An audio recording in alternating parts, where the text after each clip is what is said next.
assignment time machine.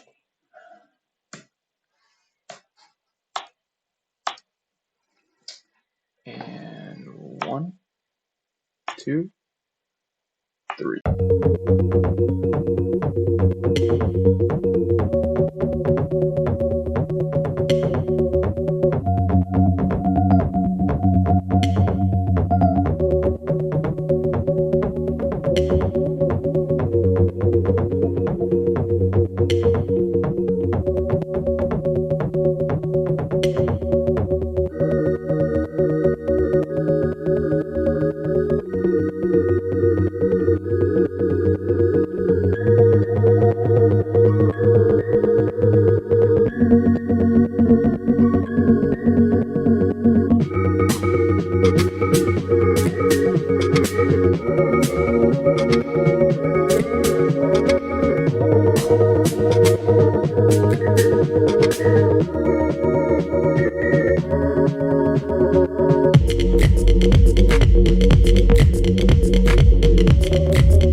All right, let's jump into the patch.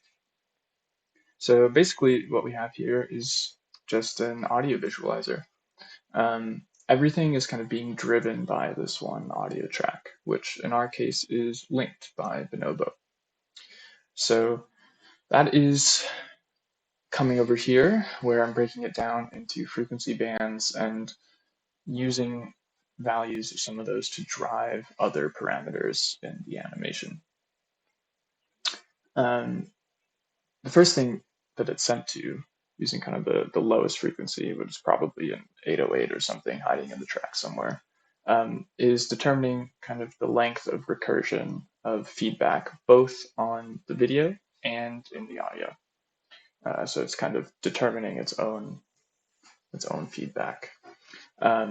It's also taking the peak amp of the entire sort of frequency spectrum and using that to scale the volume of the feedback. So there's more when the track is louder, essentially. And then on the video side, what this patch does is it grabs a webcam image, doesn't have to be super high resolution.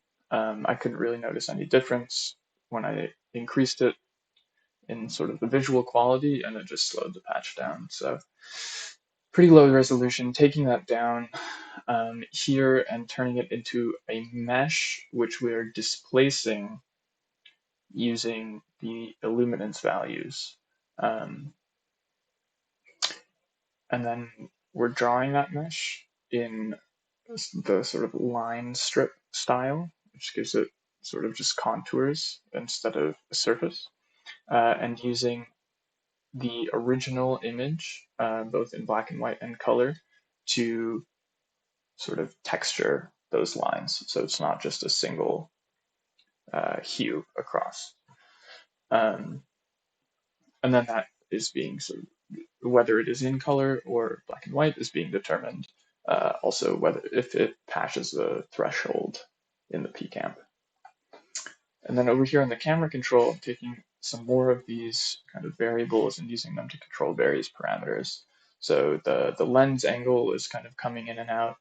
The positioning of the camera is also sort of shifting and bending, kind of orbiting around the mesh, and the width of the lines that are drawn are also changing. And then at a certain point, if the animation, or sorry, if the audio track passes a certain threshold in volume, so sort of when it reaches its climax,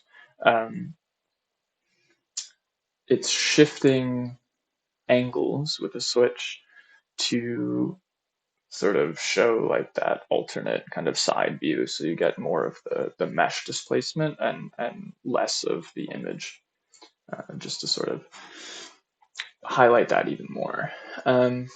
So as you can see, nothing is working right now without the music playing, but as soon as I turn that on, kind of fades in as the camera angle grows to the appropriate scale.